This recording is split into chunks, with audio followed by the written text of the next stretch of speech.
Hello everyone, मैं हूं Megha Balani and welcome to all of you. और आज हम करने वाले हैं chapter number 6, making of scientist. अब यहाँ पर किसके बारे में है? एक साइंटिस्ट के बारे में है।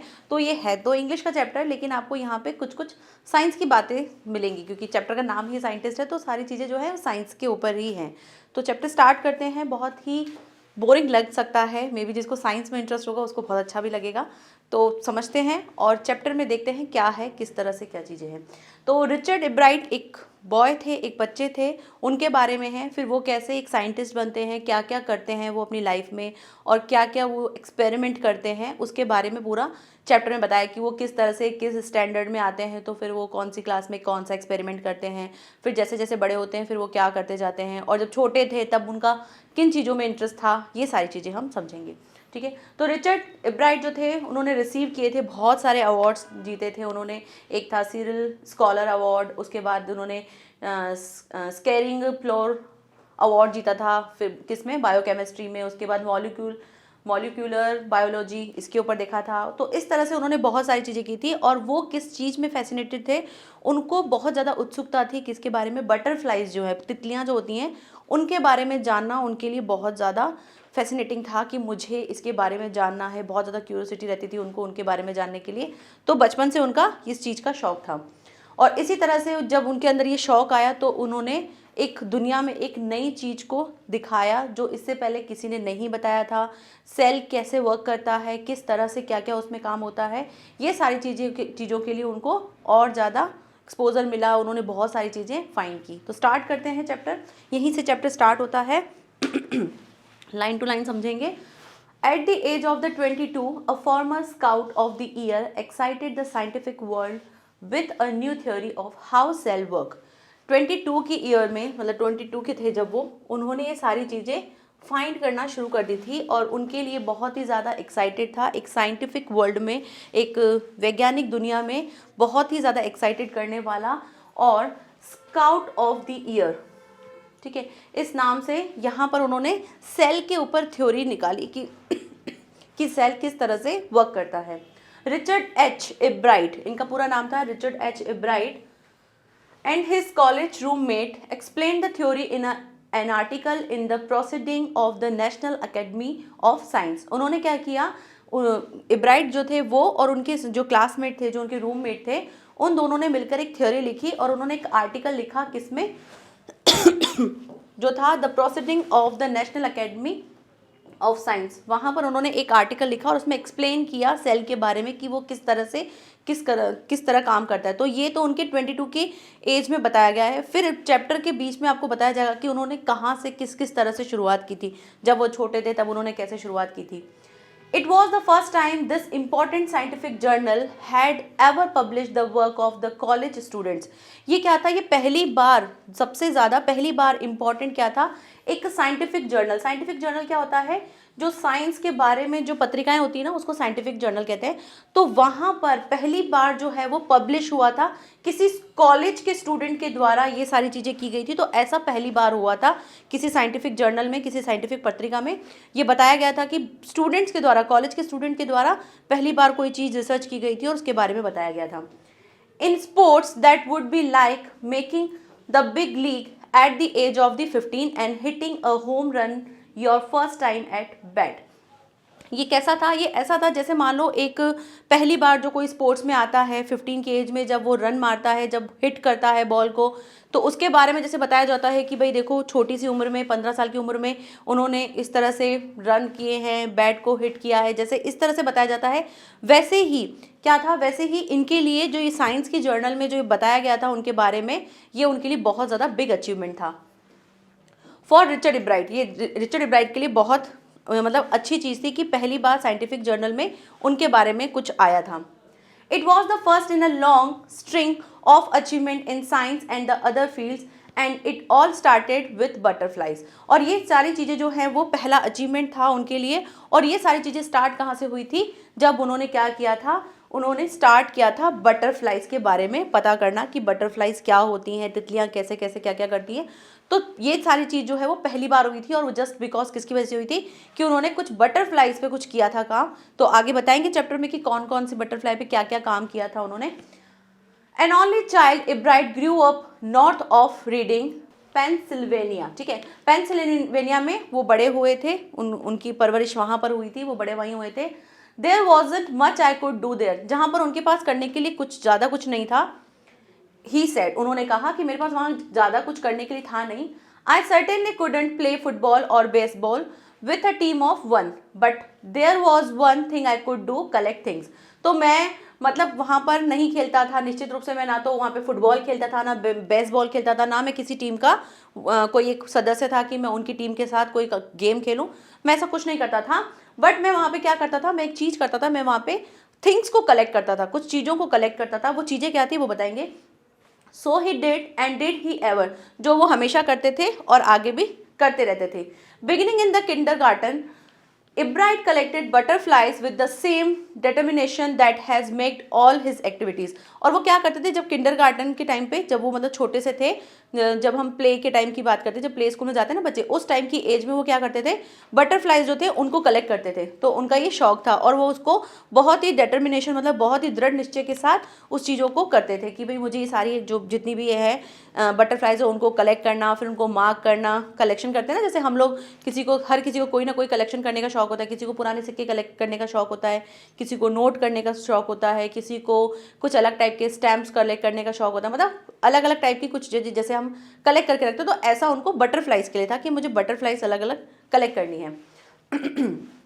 ही ऑल्सो कलेक्टेड रॉक्स, वो चट्टानों के टुकड़े उकड़े जो हैं उनको कलेक्ट करता था, डिफरेंट डिफरेंट टाइप के पत्थर जो होते थे उनको कलेक्ट करता था, फॉसिल्स को कलेक्ट करते थे, जीवाश्म जिसे कहा जाता है, एंड कॉइन्स जो पुराने सिक्के होते हैं उनको कलेक्ट करने का उनको शौक था।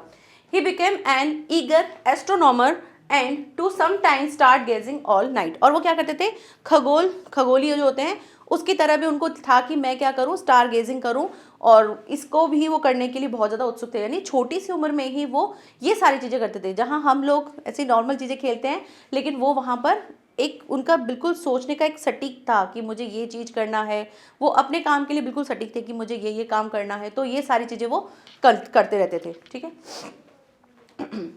From the first he had a driving curiosity along with a bright mind. और उनका जो माइंड था वो शुरू से ही बहुत ज़्यादा अच्छा था, बहुत ही पढ़ने में होशियार थे, बहुत अच्छे थे। He also had a mother who encouraged his interest in learning. और उनकी जो मम्मी थी वो भी उनको साहस देती थी पढ़ने के लिए, और उनको आगे इंकरेज करती थी कि हाँ, साहस देती कि तुम पढ़ो, मैं तुम्हारे साथ हूँ, उनका हर चीज़ में साथ देती थी। She took him on trips, वो उनको ट्रिप्स पे लेके जाती थी, घुमाने ले जाती थी। बॉट हिम टेलीस्कोप लेके दिया उनको, माइक्रोस्कोप लेके दिया, कैमरास लेके दिए, माउंटिंग मटेरियल लेके दिया, जो भी घूमने फिरने के लिए जो भी सामान चाहिए होता है वो लेके दिया, एंड अदर इक्विपमेंट्स। और ऐसे ही और भी बहुत सारे इक्विपमेंट्स, बहुत सारे जितने भी काम की जो चीज़ें थी वो सारी उनको लेके दी। And help him in many others way, और इसी तरह के बाकी के बहुत सारों चीज़ों में उनका हेल्प करती थी कि तुम्हें जो चीज़ चाहिए मैं ला कर दूंगी, तुम अपने जो भी जिसमें भी तुम्हें इंटरेस्ट है तुम उस पर फोकस रखो। तो उसके लिए जितनी भी, अब जैसे उसको कुछ कलेक्ट करना होता था, उसको देखना होता था कि डिफरेंट है क्या नहीं है, तो वो हर एक चीज़ को जो उसे चाहिए होता था वो सब लेके देती थी। I was his only companion until he started school, his mother said. उसकी मम्मी ने कहा कि मैं उसकी तब तक कंपेनियन थी, तब तक उसकी साथी थी जब तक कि वो कहाँ था, स्कूल नहीं स्टार्ट हुआ था, उसका स्कूल स्टार्ट नहीं होता तब तक मैं उसकी साथी थी। मैं उसके साथ हमेशा एज अ फ्रेंड उसके साथ रहती थी, उसको हर टाइप का सपोर्ट करती थी, हर टाइम, मतलब वो अपनी मम्मी के साथ रहता ही था। After that I would bring home friends for him. और उसके बाद क्या हुआ, जब वो स्कूल जाने लगा तो मैं उनके फ्रेंड्स जो थे उनको घर पे बुलाती थी कि भाई आओ घर पे आके ब्राइड के साथ आके खेलो। तो उसकी मम्मी हर टाइप का उसको सपोर्ट करती थी। But at night we just did things together, लेकिन रात के टाइम पे क्या करते थे, हम साथ में ही रहते थे, हम साथ में ही टाइम स्पेंड करते थे। रिचर्ड को उन्होंने रिची बोलती थी। Richie was my whole life after his father died. जब उसके पापा मर गए तो उसके बाद से रिची जो था वही मेरी पूरी ज़िंदगी था, मेरा पूरा टाइम, मेरी पूरी लाइफ उसी के लिए थी।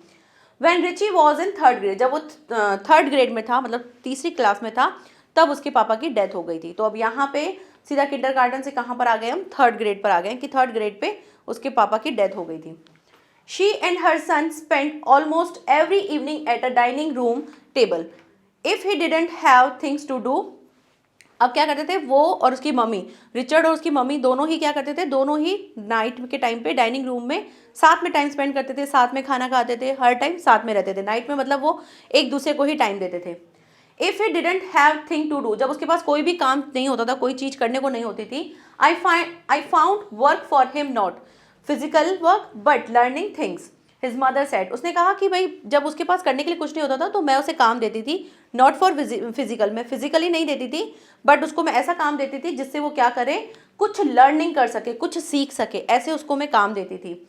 ऐसा उसकी मम्मी ने कहा। He liked it and he wanted to learn, उसको ये सारी चीज़ें पसंद भी थी और वो सीखना भी चाहता था, यानी उसको पसंद भी था कि मम्मी मुझे कोई ऐसी ऐसी चीज़ें दें जिसको मैं समझूं और मैं उसको करूं, ऐसा भी दे, और वो उस चीज़ को अच्छा भी लगता था उसको, और वो उस चीज़ में उसका मन भी लगता था और वो करता भी था। ठीक है, नेक्स्ट आगे देखते हैं।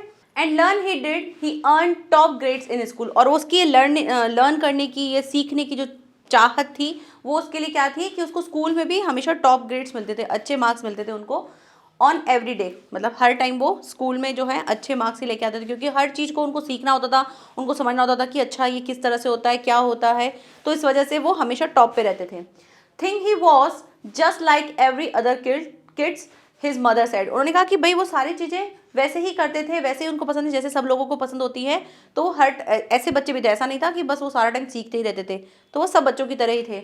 By the time he was in the second grade, जब वो सेकेंड ग्रेड में थे, Ebright had collected all 25 species of butterflies found around his home town. तो उन्होंने क्या किया, जब वो सेकेंड ग्रेड में थे तो उन्होंने कलेक्ट करना स्टार्ट किया, किस टाइप का, 25 स्पीसीज क्या होता है, प्रजातियां, ऐसी प्रजातियां निकाली किसकी, बटरफ्लाई की, और फाउंड किया, और उनका जहां पर वो रहते थे अराउंड हिज होम टाउन, जहां वो रहते थे वहीं पर उन्होंने 25 प्रकार की प्रजातियां निकाल दी बटरफ्लाई के बारे में। ठीक है, अब आगे देखेंगे, एक बॉक्स मैं बताऊंगी, एक लिस्ट बताऊंगी जहां पर वो 25 प्रकार की प्रजातियां भी उन्होंने मेंशन की है चैप्टर में। तो ये 25 प्रकार की कोई प्रजातियां थी, आप देख लेंगे, तो इसमें इन्होंने अलग अलग टाइप से बांट रखे थे कि butterflies, white M and hairstreak, और Acadian hairstreak, bronze copper, bog copper, ऐसे इस टाइप से बहुत सारी उन्होंने अलग अलग टाइप की प्रजातियां निकाली थी जिनका नाम भी मेंशन किया गया है आपके बुक में, तो आप एक बार देख लेना। ठीक है, नेक्स्ट यहाँ से स्टार्ट करते हैं। That probably would have been the end of my butterfly collecting, और ये जो मैंने कलेक्ट किया था ये मेरे लिए ऐसा लग रहा था कि प्रॉबेबली ठीक है, इतना सारा कलेक्शन जो है वो काफ़ी होगा। ही सेड, उसने कहा कि मैंने जितना कलेक्ट कर लिया था, 25 प्रजातियां निकाल दी थी, तो ऐसा लग रहा था उसको कि भाई मैंने बहुत बड़ा काम कर दिया और बस इतना ही होगा, शायद इससे ज़्यादा कुछ नहीं। But then my mother got me a children's book called the travels of monarch X. तो उनकी मम्मी ने उनको एक बुक दी, चाइल्ड बुक दी, जिसका नाम था क्या, the travels of monarch X. इस नाम की एक उनको बुक दे दी अपने बेटे को कि ये बुक पकड़ो, उसको पढ़ो। Which told how monarch butterflies migrate to Central America, open the world of science to the eager young collector. और उन्होंने उस बुक में ये था कि भाई जो मोनार्क बटरफ्लाइज जो होती हैं, ये भी एक प्रजाति है, तो मोनार्क बटरफ्लाइज जो हैं वो माइग्रेट करती है। माइग्रेट मतलब क्या होता है, एक जगह से दूसरी जगह पर प्रवास करना, जाना, उसको हम माइग्रेट कहते हैं। तो उस बुक में ये लिखा था कि किस तरह से जो बटरफ्लाइज होती हैं वो माइग्रेट करके दूसरी जगह जाती हैं, और उसके बारे में पूरा का पूरा उस बुक में लिखा था। तो ये चीज़ जो थी, ये चीज़ रिचर्ड के लिए बहुत अलग थी, क्योंकि उसने तो ये सोचा था कि बस बटरफ्लाई है, फिर आगे बटरफ्लाई के आगे क्या, तो वो सारी चीज़ें जो है उसको उस बुक से पढ़ते ही समझ में आया कि भाई यहाँ पर नहीं रुकना है, इससे आगे भी बहुत दुनिया है, बटरफ्लाई के बारे में और भी बहुत कुछ जानने को है, तो वो उस चीज़ में लग गया। At the end of the book, जब बुक पढ़ लिया गया, जब बुक को पढ़ लिया जाता है, तो रीडर होते हैं, जो भी उसको बुक को पढ़ते हैं, reader were invited to help the study butterfly migration. तो वहां पर बताया गया कि बुक के एंड में रीडर को, जिसने भी रीड की है बुक, क्योंकि रीड वही करेगा जिसको इंटरेस्ट होगा, तो जो भी रीडर है जिसने ये बुक रीड की है, उनको क्या कहा जाता है कि उनको इन्वाइट किया जाता है कि आप क्या करो, हेल्प करो स्टडी करने में कि बटरफ्लाई जो है कहाँ कहाँ पर माइग्रेशन करके चली जाती हैं, प्रवास कहाँ कहाँ करती हैं। तो उसके लिए उन्होंने कुछ वर्क दिया, कुछ एक्टिविटी दी कि आपको क्या करना है। They were asked to tag butterflies for research by Dr. Frederick A. Urquhart of the University of Toronto, Canada। ये डॉक्टर अर्कहार्ट, जो फेडरिक अर्कहार्ट जो थे, ये जो यूनिवर्सिटी टोरंटो जो थे वहाँ पर वो रिसर्च करते थे। तो उन्होंने कहा था कि भाई आपको क्या करना है, जितने भी आप जो बटरफ्लाइज हैं, जो भी पढ़ रहा है, उनको क्या करना है, उनको इसके बारे में टैग करना है कि जितनी भी बटरफ्लाइज है ना, जितनी भी बटरफ्लाइज आप लेते हो, जब भी आपको कोई बटरफ्लाई दिखती है तो आप उसको टैग कर दो, टैग करके कि भाई ये कौन सी बटरफ्लाई है, क्या है, उसके बाद इस तरह से टैग कर करके वो बटरफ्लाइज जो है वो हमको हमारे रिसर्च सेंटर जो है वहाँ पर भेजो, इस तरह से वो करने लगे। तो इब्राइट जो थे, इब्राइट की मदर जो है उन्होंने डॉक्टर अर्कहार्ट को एक लेटर लिखा और soon Ebright was attaching light adhesive tag to the wings of the monarch. और इब्राइट जो थे वो क्या करने लग गए, अब जो भी वो बटरफ्लाई देखते थे तो उनके विंग्स पे क्या लगा देते थे, चिप्पी लगा देते थे, टैग लगा देते थे, भाई ये वाली जो बटरफ्लाई है ये मैंने यहाँ देखी है, मैंने इसको भाई मैंने इसको बताया है कि ये कौन सी बटरफ्लाई है, क्या है। तो मतलब एक टैग लगा देते ना, जैसे भाई छाप छोड़ दे कि हाँ भाई सील लगा देते कि भाई ये वाली बटरफ्लाई इस पर रिसर्च हो चुकी है। तो फिर क्या होगा कि जैसे बटरफ्लाई समझ लो यहाँ से कहीं और उड़ के चलेगी, अगर उस पर टैग लगा होगा तो पता चल जाएगा कि भाई ये बटरफ्लाई कहाँ से आई है, ये यहाँ इस जगह से यहाँ तक पहुँच गई जहाँ भी वो मिलती है। तो तब समझ में आ जाता है कि बटरफ्लाई कहाँ से कहाँ तक माइग्रेशन करती हैं। तो ये सारी चीज़ें वो करने लगे, ये रिसर्च का एक पार्ट था। Butterfly was asked to send the tag doctor Urquhart, और ये बटरफ्लाई जो है ये जो आप जो टैग लगाते हो ये सेंड करके आपको अर्कहार्ट को बताना है कि भाई हमने ये बटरफ्लाई जो है इन पर हमने टैग लगाए हैं। The butterfly collecting season around reading last 6 week in late summer, और ये जो बटरफ्लाई कलेक्ट करने का जो टाइम होता है ये सिर्फ 6 वीक्स का ही होता है जो समर के टाइम पे होता है। And if you are going to chase them one by one you won't catch very many, अगर आप एक एक करके अगर निकालेंगे, अगर एक एक ऐसे बटरफ्लाई पकड़ेंगे उस पर टैग करेंगे तो इससे करते करते तो क्या हो जाएगा, हम ज़्यादा कुछ नहीं कर पाएंगे। क्या लिखा है, you won't catch very many, आप ज़्यादा इतना कलेक्ट नहीं कर पाओगे कि बटरफ्लाइज तो कितनी सारी होती है, तो इस तरह से आप नहीं कर पाओगे। So the next step for Ebright was to raise a flock of butterflies. तो क्या किया, इब्राइट ने सोचा कि मैं एक एक करके ऐसे करूंगा तब तक तो मैं पहुंच ही नहीं पाएगा, तो उसने क्या किया, बटरफ्लाई के झुंड ग्रुप को उठाया। तो फ्लॉक का क्या, फ्लॉक ऑफ बटरफ्लाइज मतलब होता है बटरफ्लाइज के जो झुंड हैं उनको उसने ले लिया, और उसमें भी उसने क्या लिया, he would catch a female monarch, उसने फीमेल मोनार्क ली और उस पर टैग लगाया कि सॉरी उस फीमेल मोनार्क को लिया एंड टेक हर एग्स, उसके एग्स लिए and raise them in a his basement, अपने बेसमेंट जो था उसका घर जो था उसके बेसमेंट में उन्होंने जाके उसका लाइफ साइकिल फॉलो किया। तो पहले क्या होता है, जो बटरफ्लाई जो होता है उसका लाइफ साइकिल होता है, पहले बनता है एग, ठीक है, बटरफ्लाइज एग ले करती हैं, उसके बाद उससे निकलता जो है उसे हम कैटरपिलर कहते हैं, ठीक है। तो कैटरपिलर आता है, कैटरपिलर आपने देखा होगा थोड़ा सा इस टाइप का होता है,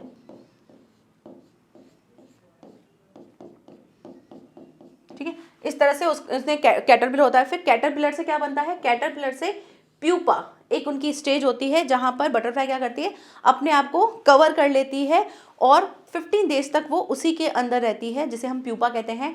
15 डेज के बाद जब वो बाहर निकलती है तब वो एक अडल्ट बटरफ्लाई बनकर निकलती है, और उसके विंग्स जो होते हैं कुछ टाइम के लिए थोड़े से वेट से होते हैं, छोटे से होते हैं, लेकिन आफ्टर 3-4 आवर्स के बाद क्या हो जाता है, उसके उसकी जो विंग्स हैं वो थोड़े से ड्राई होके बड़े हो जाते हैं और वो फिर फ्लाई कर सकती है। तो ये पूरा लाइफ साइकिल होता है। तो इसने इस तरह से बताया कि देन उसने क्या क्या किया था कि एग होते हैं, एग से कैटरपिलर, कैटरपिलर से प्यूपा, एंड प्यूपा से क्या बनती है, एडल्ट बटरफ्लाई बनती है। Then he would tag the butterflies wings and let them go, फिर उन्होंने क्या किया, उन बटरफ्लाइज पर टैग लगाया और उनको जाने दिया। For several years his basements was home to 1000 of monarch in different stage of development, और इस टाइप से जो इतना टाइम तक उन्होंने ये सारी चीज़ें की कि वो बेसमेंट में बटरफ्लाई को रखते थे, फिर उन पर स्टडी करते थे, फिर उनका देखते थे लाइफ साइकिल कैसा है। तो ये काफ़ी टाइम तक, काफ़ी ईयर्स तक चलता रहा। नेक्स्ट ये कुछ आपको बताएं कि कौन कौन से जो बटरफ्लाइज थे उन पे उन्होंने स्टडी की थी उसके बारे में। Eventually I begin to lose interest in tagging butterflies, फिर धीरे धीरे क्या हुआ, उसको इंटरेस्ट कम होने लग गया कि क्या बस बटरफ्लाइज को मैं टैग करूँ, फिर बस ये, उसको इंटरेस्ट थोड़ा सा कम होता गया। It's tedious and there is not much feedback, ये थोड़ा सा बोरिंग हो गया था, टेडियस मतलब होता है थोड़ा सा बोरिंग लगने लग गया उनको, एंड ये ज़्यादा इससे ज़्यादा फीडबैक नहीं मिल रहा था। फीडबैक मीन्स होता है कि जब आप कोई काम करो तो आपको रिवर्ट में कुछ मिले कि भाई आपने काम किया, अब सामने वाला आपको बताएगा कि अच्छा किया या आपका रिसर्च है वो कितना अच्छा गया है, कितना और आगे करने की ज़रूरत है, तो उसे फीडबैक कहते हैं। तो उसको ना तो इतना अच्छा फीडबैक मिल रहा था कि भाई उसको जो वो कर रहा था, वो टैग जो लगा रहा था उसका क्या रिजल्ट आए, तो उसको मिल नहीं रहा था। इब्राइट सेड, ऐसा इब्राइट ने कहा, in all the time I did it he laughed, तो ये उसने ये सारी चीज़ें कही, वो थोड़ा हंसते हुए कही थी। Only 2 butterflies I had tagged were recaptured and they were not more than 75 miles from where I lived। उसने कहा कि भाई जब इतनी सारी जो उसने बटरफ्लाई की थी टैग लगाया था, तो उसमें से 2 बटरफ्लाई ऐसी थी जो उसके पास वापस रिटर्न होके आई थी। भाई उसने टैग लगाया था, अब टैग की भी जो उसने टैग करके स्टडी करके लगाई थी, 2 ही बटरफ्लाई वापस उसको मिल पाई। दैट मीन्स कि भाई माइग्रेट करके फिर से आ गई, तो ऐसी सिर्फ दो ही बटरफ्लाई उसके पास थी। तो उसने कहा कि मैंने इतनी बटरफ्लाइज की है लेकिन मुझे सिर्फ 2 ही बटरफ्लाइज मिली, और वो भी कितना दूर तक गई थी, सिर्फ और सिर्फ 75। तो क्वेश्चन आ सकता है कि जो उसको जो बटरफ्लाइज मिली थी वो कितना माइग्रेट करके आई थी, कितना उसका ट्रैवलिंग का जो डिस्टेंस था वो कितना था। तो 75 माइल्स ही था जहां वो रहता था वहां से। तो इतनी दूर तक ही उन्होंने बताया था कि भाई 2 ही बटरफ्लाई मुझे वापस मिली हैं जो 75 माइल्स तक ही क्या कर चुकी थी, माइग्रेशन कर चुकी थी। Then in the 7th grade, जब वो 7th ग्रेड में आ गए, he got a hint of what real science is when he enter a county science fair and lost. अब उन्होंने क्या किया, जब वो 7th क्लास में आ गए, 7th ग्रेड में आ गए, तब उन्होंने एक फेयर, साइंस फेयर था, काउंटी साइंस फेयर था, वहां पर एंटर किया और वहां पर उनको रियल साइंस का मतलब पता चला। और उस टाइम पे जब उन्होंने वहां पे पार्टिसिपेट किया तो वो लॉस्ट हो गए, मतलब वो हार गए।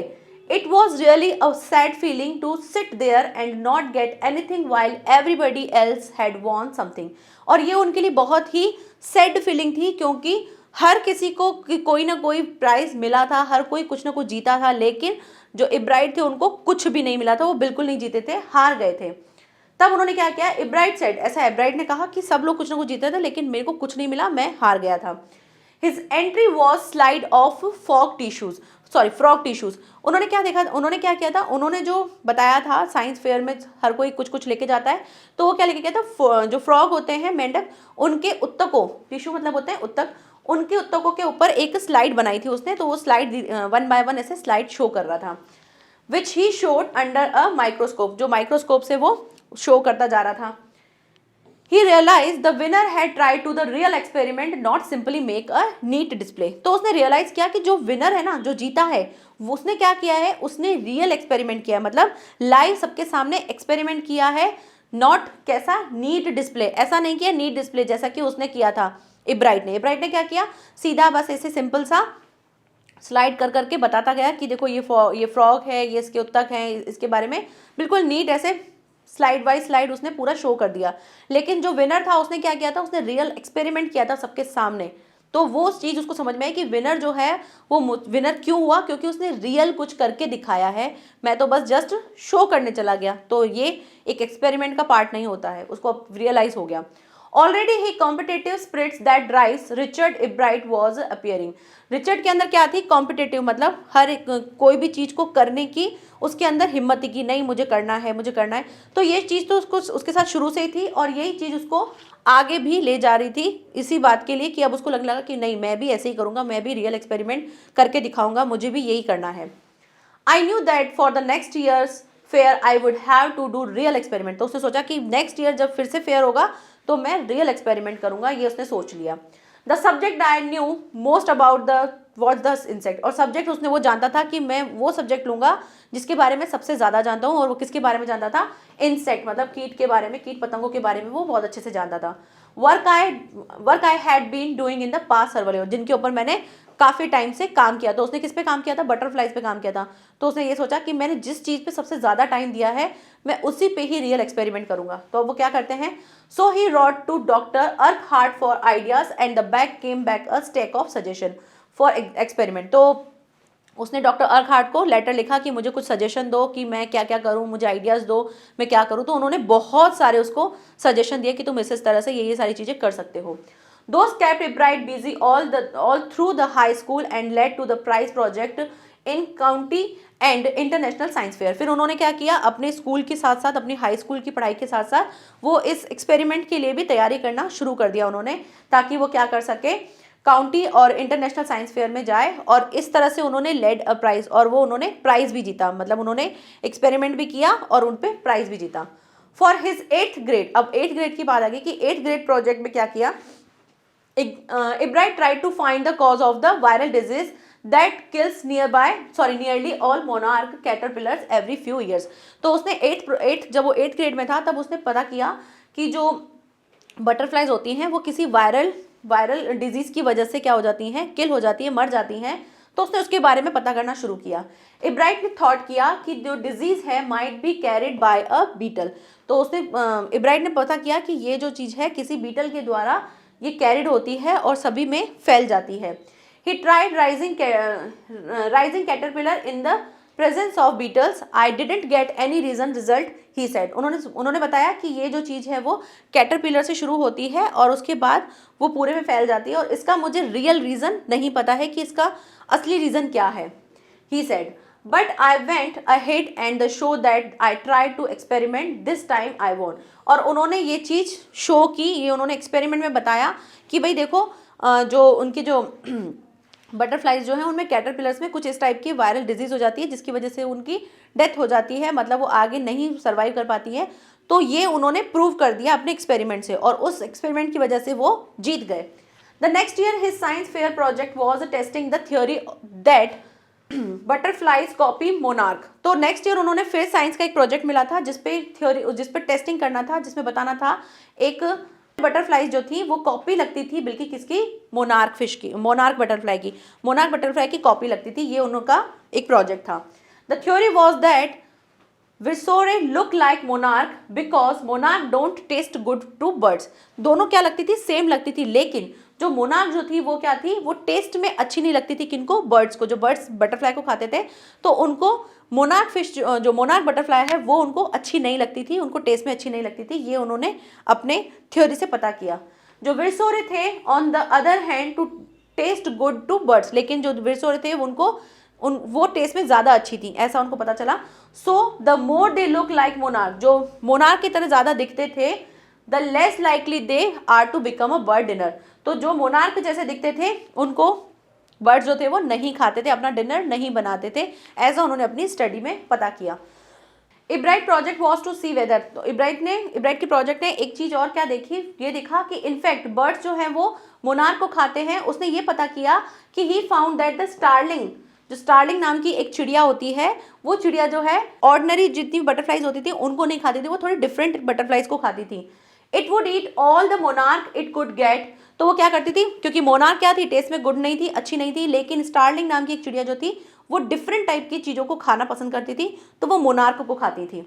तो इस तरह से बताया गया है कि later research by other people showed that the viceroy probably do copy the monarch. तो ये पता किया गया, ये रिसर्च किया गया कि जो विरसोरे है वो किसकी जैसी लगती है, मोनार्क जैसी दिखने में लगती हैं। ठीक है। This project was the placed first in the zoology division and the third overall of the county science fair. और काउंटी साइंस फेयर में उन्होंने कौन सा प्राइज जीता था, थर्ड प्राइज जीता था, और जूलॉजी में उनको फर्स्ट प्राइज मिला था। जूलॉजी में उनको फर्स्ट प्राइज मिला कि इस बात पे उन्होंने रिसर्च की थी कि जो मोनार्क हैं और जो विरसोरे हैं वो दो अलग अलग टाइप की बटरफ्लाइज हैं, लेकिन दोनों क्या दिखती हैं, सेम दिखती हैं, ऐसा उन्होंने बताया था। तो ये चीज़ इससे पहले काफ़ी लोगों को नहीं पता थी, तो उन्होंने एक नई चीज़ बताई। In this second year in high school, जब हाई स्कूल के सेकेंड ईयर में थे तो रिचर्ड इब्राइट ने बिगिन किया research to led to his discovery of a unknown insect hormone. अब उन्होंने क्या करना किया, अब उन्होंने एक और रिसर्च करना शुरू किया कि उन्होंने ये पता लगाने की कोशिश की कि जो इंसेक्ट्स होते हैं उनके अंदर हार्मोन्स जो होते हैं वो किस तरह से होते हैं, क्या कैसे काम करते हैं, इसके बारे में उन्होंने स्टडी करना शुरू किया। Indirectly it also led to this his new theory on his life of cell. और उन्होंने इस तरह से एक नई थ्योरी के बारे में समझना शुरू किया कि सेल की क्या लाइफ होती है, कैसे काम करता है, क्या होता है, उसके बारे में उन्होंने पढ़ना शुरू किया। The question he try to answer was simple, ये क्वेश्चन जो था इसका आंसर जो था निकालना बहुत सिंपल था। What is the purpose of the 12 tiny gold spots on the monarch pupa. Monarch pupa में ये जो गोल्ड स्पॉट्स कौन से थे, जब आप देखते हो ना बटरफ्लाई तो कितनी कलरफुल सी लगती है, उनके अंदर कुछ कुछ डॉट्स होते हैं, तो वो 12 डॉट्स होते हैं। उन 12 डॉट्स का क्या काम होता है, वो क्यों, मतलब जब वो प्यूपा होता है तब वो उस चीज़ को मतलब बनाती हैं, तो वो जो 12 डॉट्स होते हैं फिर उनसे वो एक ब्राइट कलर बनकर आते हैं, ये चीज़ क्या है, इसके बारे में उन्होंने पता करना शुरू किया कि ये चीज़ क्या है। एवरीवन अज्यूम, सारे लोग क्या सोचते थे कि भाई ये जो स्पॉट्स होते हैं ये एक ऑर्नामेंट्स होते हैं, ये अच्छे लगने के लिए बस लगे हुए होते हैं, इससे वो ज़्यादा अच्छे लगते हैं। लेकिन इब्राइट ने ऐसा कहा कि भाई सब लोगों का ये मानना है कि ये सुंदर लगते हैं, स्पॉट्स जो है कलरफुल होते हैं, इससे सुंदर लगती है, सजावट जैसे लगता है, बट डॉक्टर अर्कहार्ट जो थे उन्होंने बिलीव नहीं किया, क्योंकि उन्होंने कहा कि हर एक चीज़ ऐसे ही नहीं होती है, हर किसी का कोई ना कोई रीज़न होता है, तो ये भी इसका कोई रीज़न होगा, ऐसा नहीं है कि बस सजने के लिए होते हैं इसलिए अच्छा लगता है इसलिए लगा हुआ है, नहीं। टू फाइंड द आंसर, इसका आंसर फाइंड करने के लिए इब्राइट ने क्या किया, Ebright and other excellent science student first had to build device that show that the spores were producing a hormone necessary for the butterfly's full development। तो Ebright और उसका एक स्टूडेंट, उनके साथ एक और ब्राइट स्टूडेंट था, बहुत अच्छा था साइंस में वो, तो उन दोनों ने मिलकर क्या किया, एक उन्होंने एक डिवाइस बनाया जिसमें शो किया कि जो स्पॉट्स थे ना ये प्रोड्यूस करते हैं, क्या करते हैं, मतलब ये जो स्पॉट्स, ये जो धब्बे थे, जो निशान थे, ये क्या करते हैं, वहाँ से हार्मोन प्रोड्यूस होता है, ठीक है, हार्मोन निकलता है, और वो बहुत ज़रूरी है किसके लिए, बटरफ्लाई के फुल डेवलपमेंट के लिए, वो बहुत ज़्यादा ज़रूरी है। उन्होंने अपनी स्टडी में, अपने पढ़ने से ये सारी चीज़ें उन्होंने पता करी। दिस प्रोजेक्ट वॉन, ये प्रोजेक्ट जो है वॉन हुआ Ebright first place in the county fair and entry, और ये जो था इसके लिए पहली जीत, फर्स्ट प्राइज जो था उनको मिला था, कहाँ पर, फर्स्ट प्लेस मिला था काउंटी फेयर में। इससे पहले वो थर्ड आए थे, लेकिन इस बार वो फर्स्ट आए थे इनटू द इंटरनेशनल साइंस, और वो उनकी एंट्री कहाँ हुई थी, इंटरनेशनल साइंस में, और इंजीनियरिंग फेयर जो था वहाँ पर इनकी एंट्री हुई। वहाँ पर उन्होंने कौन सा जूलॉजी में उन्होंने थर्ड प्लेस जीता था, थर्ड पोजीशन पर आए थे। He also got a chance to work during the summer at the entomology laboratory of the Walter Reed army institute of research, और उन्होंने फिर इसके बाद जब ये सारी चीज़ें की थी तो उनको चांस मिला था कहाँ पर, एंटोमोलॉजी क्या होता है, एंटोमोलॉजी होता है जो कीट पतंगे होते हैं ना, उनके बारे में जब हम पढ़ते हैं, उनके बारे में ज्ञान प्राप्त करते हैं, तो उसके लिए होती है। तो वहाँ पर उन्होंने एक लेबोरेटरी थी, कौन सी थी, वो थी the Walter Reed army institute of research, वहाँ पर उन्होंने रिसर्च करना, प्रयोगशाला में रिसर्च करना शुरू कर दिया, लेबोरेटरी मतलब प्रयोगशाला में शुरू कर दिया। As a high school junior, जब वो हाई स्कूल जूनियर में थे, रिचर्ड इब्राइट ने कंटिन्यू किया his advance experiment on the monarch pupa, monarch pupa पर उन्होंने एक और एक्सपेरिमेंट किया। That year his project won first place at the international science fair and gave him the another chance to work in the army laboratory during the summer. और उसके बाद क्या हुआ कि ये जब इन्होंने ये एक्सपेरिमेंट किया तो ये उनको जीतने में मिला, उनको फर्स्ट प्लेस मिला कहाँ पर, इंटरनेशनल साइंस फेयर में, और उनको फिर एक और चांस मिला उसी आर्मी, जो भी हमने इससे पहले देखी थी, उसी आर्मी में एक बार और चांस मिला, एक और समर उसको काम करने को मिला कि आप एक साल और यहाँ पर एक्सपेरिमेंट कर सकते हो। इन हिज सीनियर ईयर, जब वो सीनियर ईयर में आ गए, he went to step further, अब उनको एक कदम और आगे बढ़ाना था, स्टेप एक और लेना था। He grew cells from a monarch wings in a culture and showed that the cells would divide and develop into normal butterflies wings scales only if they were fed the hormone from the gold spots। अब उन्होंने क्या किया, उन्होंने monarch के जो wings थे वहाँ से उन्होंने एक संवर्धन किया और बताया कि वहाँ से एक क्या होता है, सेल जो है, कोशिका जो है वो ग्रू हुई, तो उसका विकास हुआ, और उन्होंने शो किया कि जो सेल होते हैं ये क्या होते हैं, डिवाइड होते हैं, डिवाइड होके डेवलप होते हैं and develop into monarch butterflies, और मोनार्क बटरफ्लाइज को क्या करते हैं, डेवलप करने में हेल्प करते हैं। Only they fed the hormone from gold spot, और ये जो जितना भी हार्मोन्स जो होते हैं वो कहाँ से होते हैं, जो उनके गोल्ड स्पॉट्स हैं वहीं से ही निकलते, तो वहाँ से निकलते, तो उन्होंने विंग से उन्होंने जब एक्सपेरिमेंट किया तो वहाँ से देखा कि वहाँ से एक सेल, उन्होंने सेल ग्रू हुआ, और उसके बाद उन्होंने बताया कि ये जो सेल, जो विंग्स हैं, ये सेल हैं, यहाँ से डिवाइड हो सॉरी हाँ, सेल जो है वो डिवाइड होते हैं और फिर डेवलपमेंट होता है, और जो गोल्ड स्पॉट्स जो हैं वो उनके अंदर से हार्मोन निकलता है जिसकी वजह से बटरफ्लाई जो होती है उसका फुल डेवलपमेंट होता है, ठीक है। तो ये सारी चीज़ें उन्होंने बताई। दैट प्रोजेक्ट, अब इस बार जो प्रोजेक्ट है ये उनको फर्स्ट प्लेस मिला कहाँ पर, जूलॉजी में, एट द इंटरनेशनल फेयर, जो इंटरनेशनल फेयर हुआ था वहाँ पर जूलॉजी में उनको फर्स्ट प्राइज मिला। ही spent the summer after graduation during further work at the army laboratory and the laboratory of the US department of agriculture, और उन्होंने इस तरह से इस लेबोरेटरी में और टाइम स्पेंड किया और बहुत सारे एक्सपेरिमेंट किए इस तरह से, ठीक है। The following summer after his freshman year at the Harvard university, Ebright went back to the laboratory to the department of agriculture and did mock work on the hormone of the from the gold spots. फिर उन्होंने क्या किया, आने वाली और जो summer थी वहाँ पर उन्होंने और ज़्यादा उन्होंने हार्वर्ड यूनिवर्सिटी जो थी वहाँ पर उन्होंने एक्सपेरिमेंट करना शुरू कर दिए, और वहाँ पे उन्होंने लेबोरेटरी में एग्रीकल्चर जो है उनके डिपार्टमेंट में काम किया और बहुत सारा और मोर वर्क किया किसके ऊपर, हॉर्मोन्स के ऊपर, जो गोल्ड स्पोर्ट से निकलते हैं। उन हॉर्मोन्स पे उन्होंने और ज़्यादा वर्क करना शुरू किया। And the using the laboratories sophisticated instruments, और उन्होंने जितने भी जो बढ़िया से भव्य जो अच्छे इंस्ट्रूमेंट्स थे लेबोरेटरी के, उनको उन्होंने यूज़ किया कि चलो इनकी प्रयोगशाला में इनके इंस्ट्रूमेंट से ही मैं अपना यूज़ करके काम करता हूँ। He was able to identify the hormone's chemical structure, और उन्होंने क्या आइडेंटिफाई कर लिया, उन्होंने केमिकल स्ट्रक्चर कि किस तरह से क्या चीज़ें होती हैं हार्मोन के बारे में उन्होंने ये चीज़ फाइंड कर ली। A year and a half later, during his junior year, Ebright got the idea for his new theory about cell life. It came while he was looking at X-ray photos of the chemical structure of hormone. और उन्होंने क्या किया, जब year के half year में जब आ गए वो, मतलब अभी किस टाइम पे थे वो, जब वो जिस साल में पढ़ रहे थे उसके आधे साल में उन्होंने आगे जाके उन्होंने क्या पता किया, जब वो जूनियर ईयर में थे तो उनको क्या मिला, उनको एक आइडिया मिला थ्योरी के बारे में जिसमें बताया गया था सेल की लाइफ के बारे में। It came while he was looking, जब उन्होंने एक एक्सरे जो था उसको देखा, उस एक्सरे की फोटो को देखा और वहाँ पर उन्होंने केमिकल स्ट्रक्चर को देखा कि हॉर्मोन्स के केमिकल स्ट्रक्चर कैसे हैं, उसके बारे में उन्होंने समझा।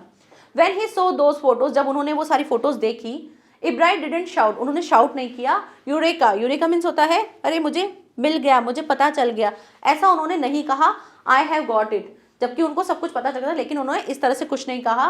वो एकदम से उत्सुक होकर नहीं बताना चाहते थे कि अरे मेरे को कुछ पता चला है। वो पहले उसको कुछ पता चला, उनको देखकर उन्होंने सोचा कि नहीं, पहले मैं इसके बारे में अच्छे से स्टडी करूंगा, फिर जब मैं पूरे प्रूफ के साथ सामने दिखाऊंगा कि मैंने क्या देखा है। But he believe that along with his findings about insect hormones, तो उन्होंने सोचा कि नहीं, मुझे क्या करना है, मुझे इंसेक्ट के बारे में, इंसेक्ट के हॉर्मोन्स के बारे में और ज़्यादा अच्छे से स्टडी करना है।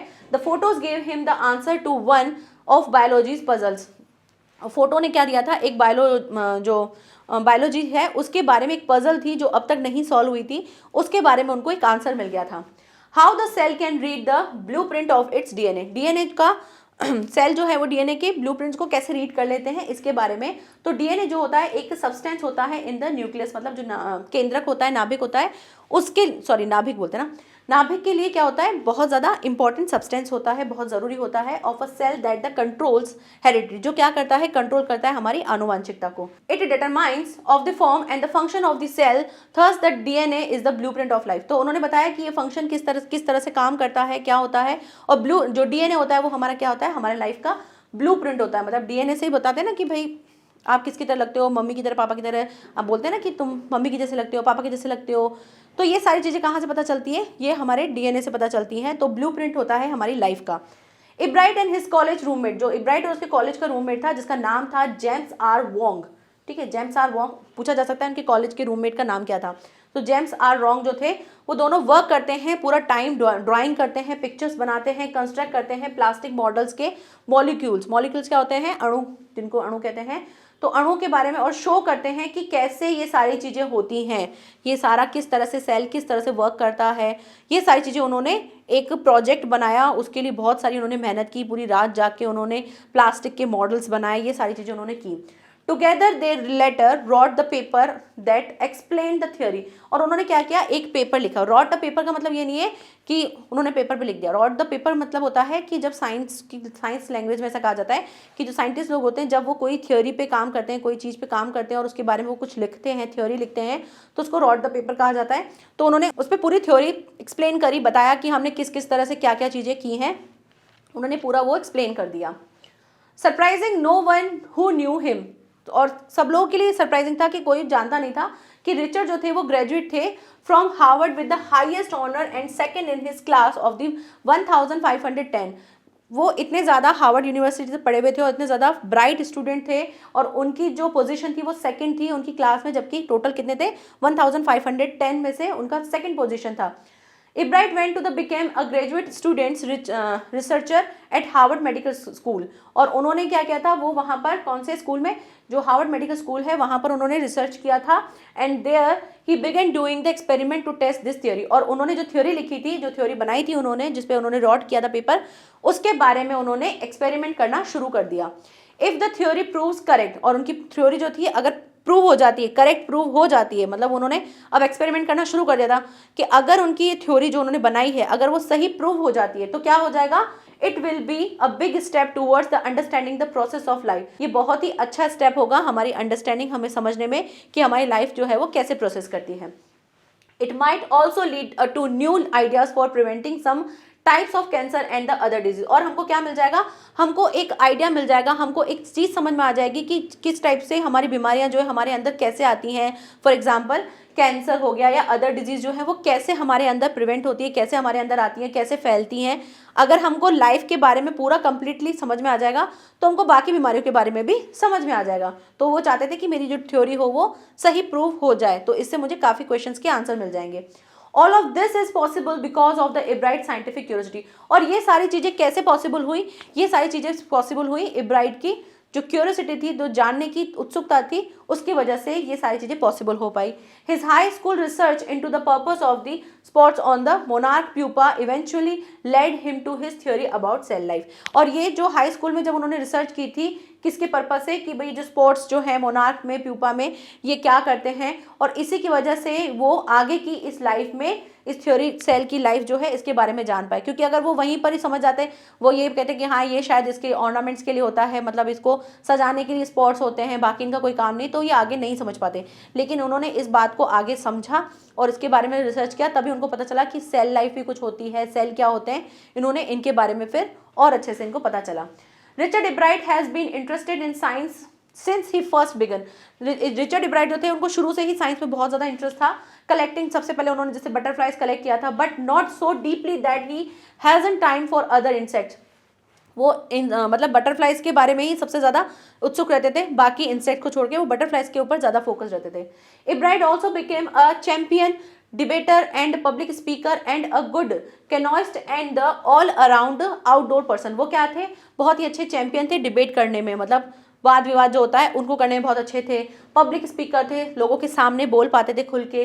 कैनोइस्ट थे, मतलब नौका जो क्या कहते हैं, नाविक जो होते हैं, वो जो नाव चलाते हैं वो थे, तो वो भी बहुत अच्छा कर लेते। ऑल अराउंड जो भी जितने भी आउटडोर जो पर्सन होते हैं, जितनी भी और बाकी की चीज़ें हैं, सारी चीज़ें वो अच्छी खासी कर लेते थे। He is also an expert photographer. वो बहुत एक अच्छे ही फोटोग्राफर थे, जो पर्टिकुलरली कौन सी फोटोज़ लेते थे, जो नेचर और साइंटिफिक एग्जिबिट्स होती हैं, जो प्रदर्शनियाँ होती हैं साइंस की, वो और नेचर, उनको फोटो, ऐसी फ़ोटोज़ को लेने में अच्छे थे। ऐसा नहीं कि वो फैशन वाली ऐसे स्टैंड करो ये करो, वैसी वाली फ़ोटो नहीं, जो पर्टिकुलरली कैसी हो, साइंस से रिलेटेड हो, नेचर से रिलेटेड हो, वैसी फ़ोटोज़ को लेना उनको बहुत अच्छे से आता था कि मुझे कैसे कैप्चर करना है, किस एंगल से लेना है, इसके लिए वो बहुत परफेक्ट थे। इन हाई स्कूल रिचर्ड एब्राइट जो थे was a straight a student. वो स्ट्रेट ए स्टूडेंट थे, बहुत अच्छे स्टूडेंट थे, बिकॉज लर्निंग वॉज ईजी। जो सीखना जो होता है ना बहुत ईजी होता है, ठीक है, तो कुछ भी आपको सीखना है वो बहुत ही ईजी होता है। ही turn a lot of his energy towards the debating and model United national clubs. वो क्या करने लगा, वो मतलब अपनी एनर्जी कहाँ लगाता था, उसके बाद बहुत सारी एनर्जी थी तो वो डिबेट्स करने में इसके लिए लगाता था। और वो क्या करता था, क्लब्स उन्होंने ज्वाइन किया था, एक मॉडल यूनाइटेड क्लब जो था उसको ज्वाइन किया था। He also found some to admire Richard A Weaver his social study teacher. उनके एक टीचर थे जो उनको एडमायर करते थे, जो उनकी तारीफ करते थे, वो उनका नाम था A Weaver, Richard A Weaver, ठीक है।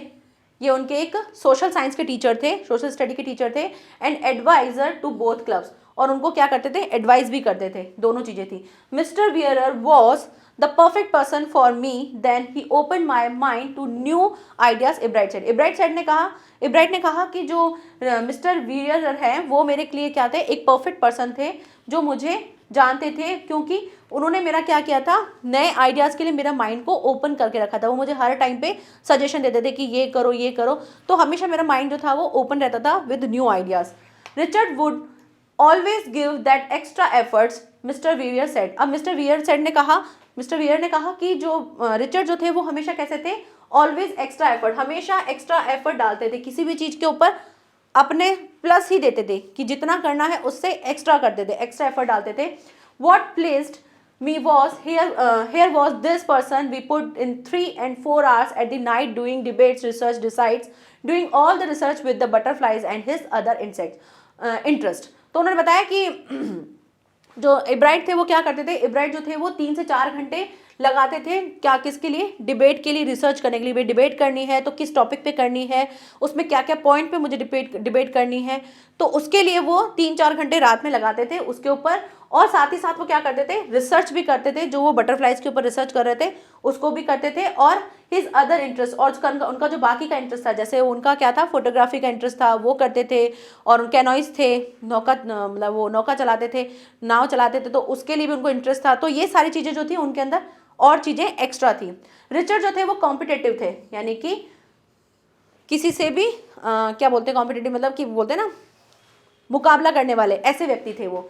मिस्टर वियर ने कहा कंटिन्यू, इसी चीज़ को उन्होंने आगे कंटिन्यू करते हुए कहा, but not in a bad sense, मतलब गलत सेंस में नहीं कि मुझे उसको हराना है, मुझे उसको पीछे करना है, इसलिए उनके अंदर ऐसा बोला कि कॉम्पिटिटिव है। कॉम्पिटिटिव सबके अंदर होता है, लेकिन गुड एंड बैड दो तरीके का होता है, तो उनके अंदर था, लेकिन गुड पर्पज से था, नॉट बैड पर, बट बैड सेंस नहीं था उनका, ऐसा उन्होंने एक्सप्लेन किया।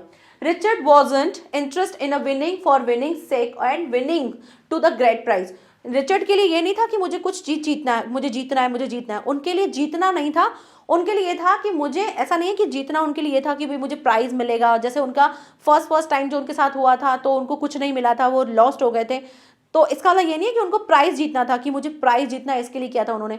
उनको ये समझ में आया था कि मैं क्यों नहीं जीता, जबकि मैं भी एफर्ट्स कर सकता था, उनको इस चीज़ का था, उनको ये नहीं था कि मेरे को प्राइज़ नहीं मिला, तो ये चीज़ थी। Rather he was winning because he wanted to do the best job he could, वो बस ये चाहते थे कि मैं जो भी करूँ अपना बेस्ट करूँ, मतलब मेरे को ऐसा लगे कि अंदर से मुझे ऐसा नहीं लगे कि अरे यार मैंने अपना बेस्ट नहीं किया, तो उनको हमेशा ऐसा लगता था कि मैं सिर्फ अपना बेस्ट करूँ। फॉर द राइट रीज़न, मतलब उसका रीज़न भी क्या होना चाहिए, सही होना चाहिए, and he want to be the best, और वो सिर्फ और सिर्फ ये चाहते थे कि मैं जो भी करूँ बेस्ट करूँ और सही करूँ, बस यही उनको था। विनिंग होना ना होना एक अलग चीज़ है, लेकिन उनका हमेशा ये था कि बस मेरे को बेस्ट करना है। अब ये आप सोच लो कि अगर सिर्फ आप ये सोचो कि मुझे सिर्फ बेस्ट करना है, तो क्या आप कॉम्पिटिटिव नहीं हो? बिल्कुल हो, लेकिन कैसे सेंस में हो? गुड सेंस में हो, कि आपके लिए क्या है कि एक अच्छी सोच है कि मुझे सिर्फ जीतना है। लेकिन अगर आप ये सोचो कि नहीं मुझे उससे जीतना है, तो फिर आप ये क्या हो जाएगा, ये बैड सेंस हो जाएगा। लेकिन हम अगर कह रहे हैं नहीं, सिर्फ मुझे मेरे लिए अच्छा करना है, मुझे बेस्ट करना है, सिर्फ और सिर्फ मेरे लिए करना है, आपको आपके सामने और कोई नहीं दिख रहा है, तो वो हो जाता है गुड सेंस में। तो यही चीज़ किसके साथ थी? रिचर्ड के साथ थी। And that is one of the ingredients in the making of scientist. और यही सारी चीज़ें, इंग्रेडिएंट्स मतलब होता है जैसे हम सब्जियों में इंग्रेडिएंट्स डालते हैं, कुछ कुछ ही डालते हैं, मसाले वसाले सब डालते हैं, तो यही सारे इंग्रेडिएंट्स, यही सारी चीज़ें जो थी वो किसके अंदर थी किसके अंदर थी? जो एक साइंटिस्ट होता है उसको बनाने में ये सारी चीज़ें चाहिए होती है कि आप किसी भी चीज़ को बस से बेस्ट करो, बेस्ट करना चाहते हो, हर टाइम उसी के ऊपर फोकस हो, तो ये सारी चीज़ें जो चाहिए होती हैं वो एक आपको क्या बना देती है? एक साइंटिस्ट बना देती है। Start with the first rate mind add curiosity. पहली चीज़ क्या होनी चाहिए? आपका माइंड अच्छा होना चाहिए। दूसरी चीज़ क्या होनी चाहिए? आपकी क्यूरियोसिटी होनी चाहिए, आपकी उत्सुकता होनी चाहिए। And mix in the will to win for the right reason. और जो आप जीतना जो आप ये सारी चीज़ें हैं ये मिक्स हो जाए, और ये सारी चीज़ें किसके लिए हो? राइट रीज़न, सही रीज़न होना चाहिए। ऐसा नहीं कि हमको बनाना बम है और उसके लिए हम उसके लिए हमारे अंदर है कि नहीं हमको सबसे अच्छा बेस्ट बम बनाना है और फोड़ना है, दुनिया को तबाह करना है, तो वो क्या हो जाएगा? वो गलत सेंस हो जाएगा। तो राइट रीज़न होना चाहिए, तो वो गलत रीज़न है। राइट रीज़न होना चाहिए, राइट पर्पस होना चाहिए, राइट थिंग होनी चाहिए, राइट थॉट होना चाहिए, तभी आप एक अच्छे साइंटिस्ट माने जाते हैं। इब्राइट हैज़ दीज क्वालिटी, और इब्राइट के अंदर ये सारी क्वालिटीज़ थी। From the time the book The Travel of Monarch X opened the world of the science to him, और उसके अंदर ये जो सारी चीज़ें हुई थी ये किस वजह से हुई थी? उसके अंदर जो साइंस का ये वर्ल्ड जो ओपन हुआ था वो किसकी वजह से हुआ था? जो उसकी मम्मी ने उसको बुक दी थी, कौन सी? The travels of monarch X. इस बुक की वजह से ही इब्राइट ने इस साइंस की दुनिया में कदम रखा था, अदरवाइज वो 25 प्रजातियां जो थी उनको ढूंढ के उसी में खुश हो जाता, लेकिन उसकी मम्मी ने उसके लिए ये बुक ऑफर करके पूरे साइंस का वर्ल्ड जो है उसके लिए खोल के रख दिया कि भाई तुम इससे भी आगे कर सकते हो और देखो क्या है। तो इस तरह से Richard Ebright has never lost his scientific curiosity, और रिचर्ड के अंदर ये जो साइंटिफिक क्यूरियोसिटी थी कि साइंस के बारे में जानने की उत्सुकता जो थी ये कभी खत्म नहीं हुई और आगे बढ़ती ही गई। ठीक है, तो चैप्टर यहीं कंप्लीट होता है। क्वेश्चन आंसर स्टार्ट करते हैं। क्वेश्चन नंबर 1 दे रखा है, how did a book become a turning point in Richards Ebright life. एक बुक ने उनकी लाइफ में कैसे टर्निंग पॉइंट कर दिया, क्योंकि वो पहले तो उन्होंने 25 जो उन्होंने कलेक्ट किया था, इस जो प्रजातियाँ कलेक्ट की थी, तो वहाँ तक ही उन्होंने देखा था। लेकिन इसके बाद क्या हुआ, जैसे उन्होंने बुक पढ़ा तो उनको बुक में क्या समझ में आया कि जो बटरफ्लाइज होती है वो माइग्रेट करती हैं, तो ये सारी चीज़ें उनको पता चली कि the book The travels of the monarch X opened the world of science for Richard, and after reading this, he became interested in the tracking of the migration of the butterflies की migration कैसे होता है butterflies का. This interest led to his the other project. फिर इसकी वजह से उनको आगे और प्रोजेक्ट मिले, फिर उन्होंने बहुत सारे एक्सपेरिमेंट्स किए and finally he become a great scientist. और फिर वो क्या बन गए, एक ग्रेट साइंटिस्ट बन गए. ठीक है. Question number 2, how did his mother help him. उनकी मम्मी ने उनको कैसे हेल्प की. उनको ट्रिप पे लेके जाती थी, उनको सारे इक्विपमेंट लेके दिए थे, नाइट के टाइम पे उनके साथ टाइम स्पेंड करती थी, उनको हर बार कुछ ना कुछ सीखने के लिए देती थी, उनको बुक उन्होंने बुक उनको ऑफर की थी. तो ये सारी चीज़ें जो है उनकी मम्मी ने उनके साथ की थी. Next question number 3, what lesson does a bright learn when he does not win anything at the science fair. उन्होंने क्या लेसन सीखा जब वो नहीं जीते थे साइंस फेयर में, जब वो गए थे, और वो उन्होंने क्या चीज़ सीखी. उन्होंने सीखा कि जब उन्होंने क्या लेके गए थे, स्लाइड ऑफ रॉक टिश्यूज का लेके गए थे साइंस फेयर में, लेकिन उनको कोई प्राइज नहीं मिला था, didn't get any prize. He learn a important lesson. उन्होंने एक इंपॉर्टेंट लेसन क्या मिला था उनको, कि नॉट जस्ट अबाउट डिस्प्ले. आपको डिस्प्ले नहीं करना है, सजा के नहीं रखना है, वो तो सभी कर लेंगे. ये क्या होना चाहिए, it is about project and experiment. ये किसके लिए होता है, ये एक्सपेरिमेंट होता है, जो रियल एक्सपेरिमेंट हमको करने चाहिए. ही begin conducting experiment from that day onwards. और उसके बाद से उन्होंने क्या किया, एक्सपेरिमेंट करना शुरू किया, क्योंकि पहली बार उन्होंने ये जो डिस्प्ले लगाया था उनको समझ में आ गया विनर इससे नहीं बनेंगे, विनर बनना है तो रियल एक्सपेरिमेंट करके बताना पड़ेगा. तो ये चीज़ उन्होंने सीखी, तो ये लेसन उनको मिला. What experiment and project does he do then undertake. उन्होंने क्या क्या किया, उन्होंने बहुत सारे प्रोजेक्ट किए, एक्सपेरिमेंट्स किए. अगर आपको याद आते हैं तो आप 2-3 लिख भी सकते हो. जैसे विरसोरे वाला जो था वो किया था उन्होंने, फिर वो स्पॉट्स वाला, गोल्ड स्पॉट्स थे उनके बारे में पता किया था, सेल्स के बारे में पता किया था. तो उन्होंने विरसोरे बटरफ्लाइज के बारे में बताया था कि वो कॉपी होती है मोनार्क बटरफ्लाई की. उन्होंने स्टडी किया था स्पॉट्स के बारे में, तो आप ये भी लिख सकते हो. डिस्कवर किया था न्यू हार्मोन के बारे में, सेल लाइफ के बारे में डिस्कवर किया था. तो ये सारी चीज़ें जो हैं आप 1-1 लाइन में डिस्क्राइब कर सकते हो कि क्या क्या उन्होंने किया था. अब बहुत इंपॉर्टेंट क्वेश्चन भी है ये, ठीक है, तो उसको भी अच्छे से देख लेना. What are the guide, quality होगा ना, ये क्वालिटी होगा, क्यों होगा, ठीक है. What are the qualities that go into the making of a scientist. एक साइंटिस्ट बनने के लिए कौन कौन सी क्वालिटी होनी चाहिए, तो 3 होनी चाहिए एसेंशियल है. पहली क्या है, फर्स्ट रेट माइंड, बहुत अच्छा आपका माइंड होना चाहिए. नेक्स्ट है प्रेजेंस ऑफ क्यूरियोसिटी, आपके अंदर क्यूरियोसिटी होनी चाहिए. एंड थर्ड लास्ट जो क्या होना चाहिए but not least, it is the will do the best and win. आप जो भी करो बेस्ट करो और उसको जीतने के लिए करो, बस ये आपके अंदर होना चाहिए. एंड विथ, आप इसके साथ ऐड भी कर सकते हो विथ गुड सेंस या गुड रीज़न. इस तरह से आप लिख के अपने आंसर को एंड कर सकते हो. तो क्वेश्चन यहीं पर ही ख़त्म होते हैं. Thank you so much. Chapter बहुत बड़ा था लेकिन बहुत ही इंटरेस्टिंग था, अच्छे से समझना. अगर कोई भी क्वेरी हो तो प्लीज़ ऐड कर देना कमेंट में, ठीक है. Thank you so much. Bye bye and take care.